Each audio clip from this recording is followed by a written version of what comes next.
अस्सलाम वालेकुम। नेक्स्ट हमारा टॉपिक है रेस्पिरेशन का Krebs cycle and electron transport chain. सबसे पहले चलते हैं हम क्रेब्स साइकिल की तरफ। तो हमने लास्ट टॉपिक जो एंड किया था वो ऑक्सीडेशन ऑफ पायरुवेट।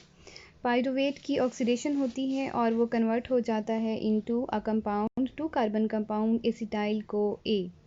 ये टू कार्बन कंपाउंड एसिटाइल को ए फिर एंटर होता है इनटू माइटोकॉन्ड्रिया और उस वो किसके साथ कंबाइन होता है, uh 4 carbon compound oxaloacetate. ठीक है, uh 4 carbon compound oxaloacetate plus 2 carbon compound acetyl को A and addition of water, और ये कंपाउंड बनता है 6 कार्बन कंपाउंड सिट्रेट। ठीक है, सिट्रिक एसिड भी हम इसको कहते हैं। ये 6 कार्बन कंपाउंड फिर कन्वर्ट हो जाता है इनटू इट्स आइसोमर, जिसको हम कहते हैं आइसोसिट्रेट। इसमें कुछ स्ट्रक्चरल चेंजेस होती हैं जिसकी वजह से ये कन्वर्ट हो गया इनटू आइसोसिट्रेट में।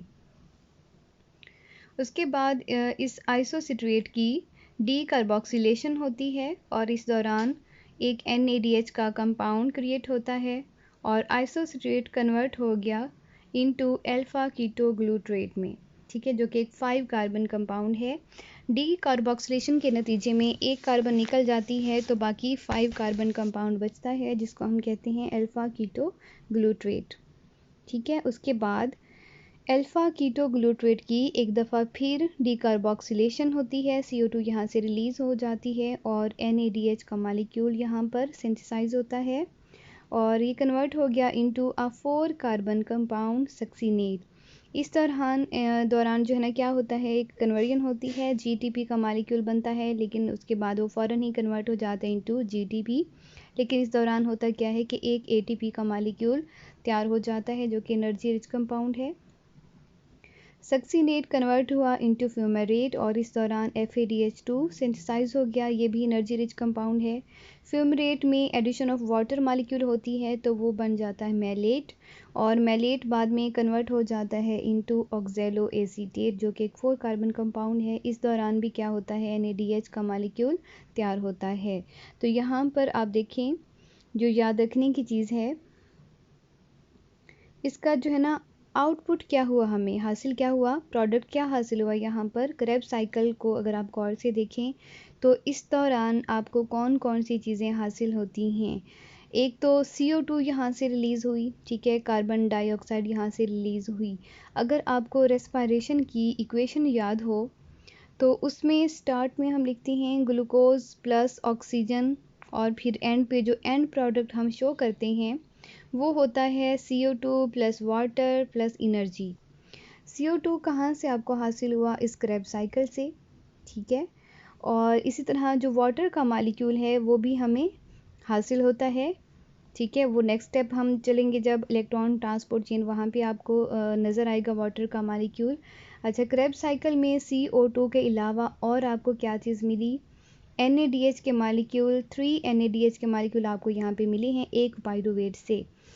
First, second and third NADH, तो 3 मालिक्यूल आपको NADH के मिले और एक मालिक्यूल आपको ATP का हासिल हुआ और एक मालिक्यूल आपको FADH2 का हासिल हुआ। तो ये हम काउंट कर रहे थे सिर्फ एक पायरुवेट से। अगर आपको याद हो तो ग्लाइकोलिसिस में हमने ये देखा था कि एक ग्लूकोज का मालिक्यूल आपको 2 पायरुवेट देता है। अगर एक पायरुवेट आपको जो है ना ये एनर्जी दे रहा है तो 2 पायरुवेट आपको कितनी देंगे, आप इस हर चीज़ को, हर प्रोडक्ट को डबल करते जाएं। यानी एक पायरुवेट से अगर आपको एक पायरुवेट अगर आपको 3 NADH के मालिक्यूल दे रहा है तो 2 पायरुवेट आपको कितने NADH के मालिक्यूल्स देंगे, 6।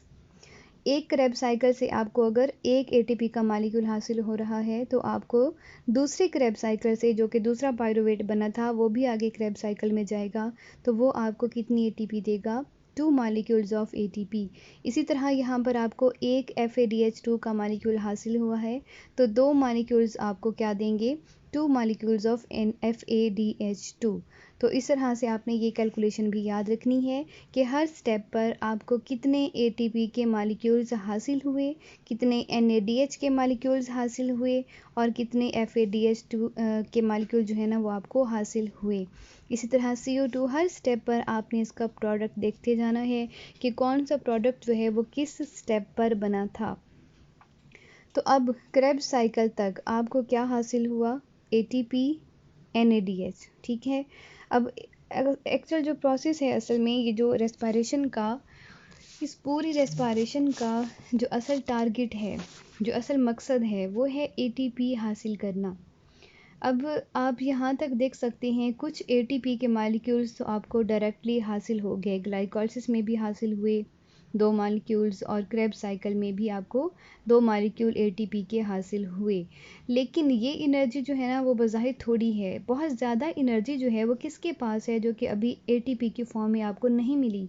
वो है NADH के पास और FADH2 के पास।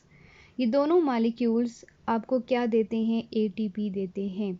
जब इनकी फर्दर आगे से क्या होती है? ऑक्सीडेशन होती है, तो आपको ये क्या देते हैं? ATP देते हैं। यहाँ तक क्रेब्स साइकिल तक आपको सिर्फ और सिर्फ ATP के कुछ मॉलिक्यूल, चंद मॉलिक्यूल जो है ना हासिल हुए हैं। बहुत ज़्यादा एनर्जी अभी बाकी है जो कि FADH2 और NADH से एक्सट्रैक्ट करनी है। इस एनर्जी को एक्सट्रैक्ट करने के लिए एक और प्रोसेस होता है जिसको हम कहते हैं respiratory chain, electron transport chain, ठीक है। नेक्स्ट प्रोसेस जिसका मकसद क्या होता है? NADH और FADH2 को ऑक्सीडाइज करके उसमें से ATP हासिल करना। तो ये स्टेप कुछ इस तरह से होता है कि ये जो रेस्पिरेटरी चेन है ये भी माइटोकॉन्ड्रिया के अंदर मौजूद होती है। माइटोकॉन्ड्रिया की जो मेम्ब्रेन्स होती हैं वहाँ पर कोएंजाइम मौजूद होते हैं, साइटोक्रोम्स मौजूद होते हैं और ये तमाम मिलकर क्या बनाती हैं? Respiratory chain. तो प्रोसेस स्टार्ट कहाँ से होता है? क्रेब्स साइकिल का जो प्रोडक्ट था NADH और FADH2, यहाँ से ये प्रोसेस जो है ना वो स्टार्ट होता है। एक कोएंजाइम है, कोएंजाइम Q। ये कोएंजाइम जो है ना ये क्या करता है? NADH की ऑक्सीडेशन करता है और उसमें से हाइड्रोजन आयन रिमूव हो जाते हैं, 2 इलेक्ट्रॉन भी यहाँ से रिलीज होते हैं। इस दौरान ATP का एक मॉलिक्यूल जो है ना वो तैयार हो जाता है। ये इलेक्ट्रॉन जो है ना वो आगे इलेक्ट्रॉन ट्रांसपोर्ट चेन के पास जाते हैं, साइटोक्रोम B के पास, cytochrome C, cytochrome A, cytochrome A3 and so on. इस दौरान आपने देखा यहाँ पर कि FADH2 का एक मॉलिक्यूल जो है वो यहाँ से किस में कन्वर्ट हुआ? FAD में, ठीक है। यहाँ से भी आगे क्या होती है? फिर एनर्जी सिंथेसाइज होती है, ATP का एक और मॉलिक्यूल आपको मिल गया। यानी कि आप इस प्रोसेस में देख सकते हैं कि इलेक्ट्रॉन ट्रांसपोर्ट चेन में NADH भी कंज्यूम हो गया और FADH2 भी कंज्यूम हो गया। तो दोनों स्टेप पर आपको क्या हासिल हुआ? ATP, ठीक है। ATP का मॉलिक्यूल आपको मिला 1, यहाँ पर एक और ATP आपको मिला, ये सेकंड ATP आपको मिला और फाइनली एक लास्ट स्टेप पर ATP का मॉलिक्यूल बनता है साइटोक्रोम A3। जब अपने इलेक्ट्रॉन किसको दे देती है? ऑक्सीजन को।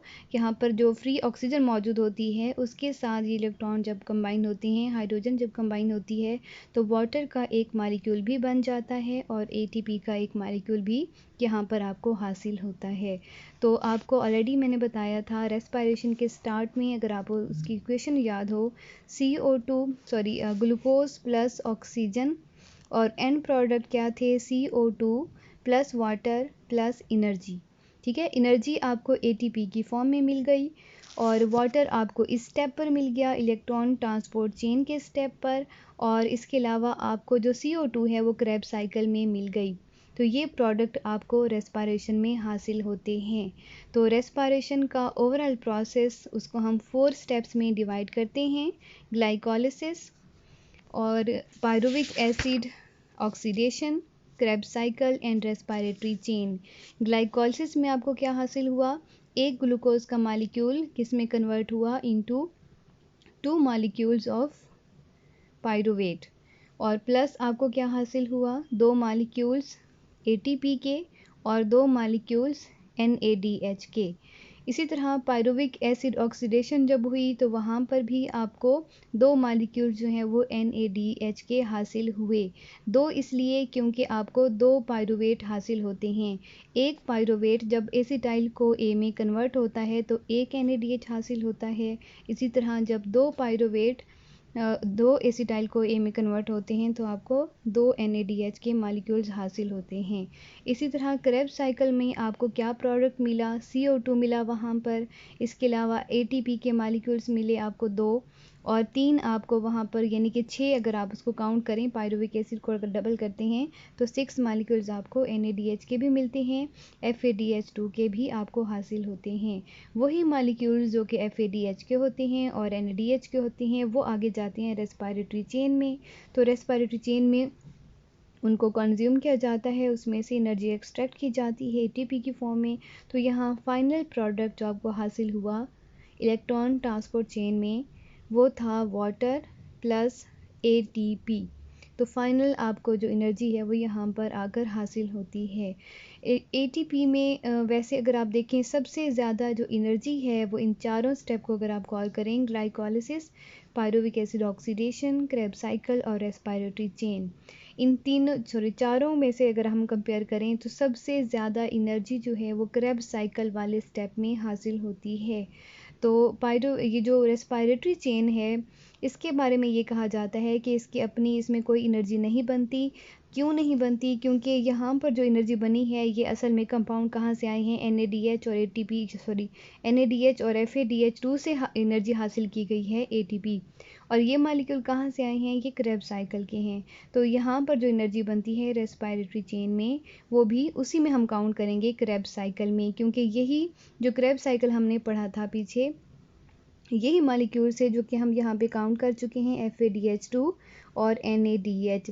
सिर्फ इनमें से ATP इसको एक्सट्रैक्ट करने की खातिर ये नेक्स्ट स्टेप होता है, कौन सा, इलेक्ट्रॉन ट्रांसपोर्ट चेन। तो अगर ये इस तरह से क्वेश्चन आ जाए कि एरोबिक रेस्पिरेशन में कौन सा स्टेप है जहाँ पर एनर्जी आपको सबसे ज़्यादा हासिल होती है, तो उसका आंसर होगा Krebs cycle, citric acid cycle.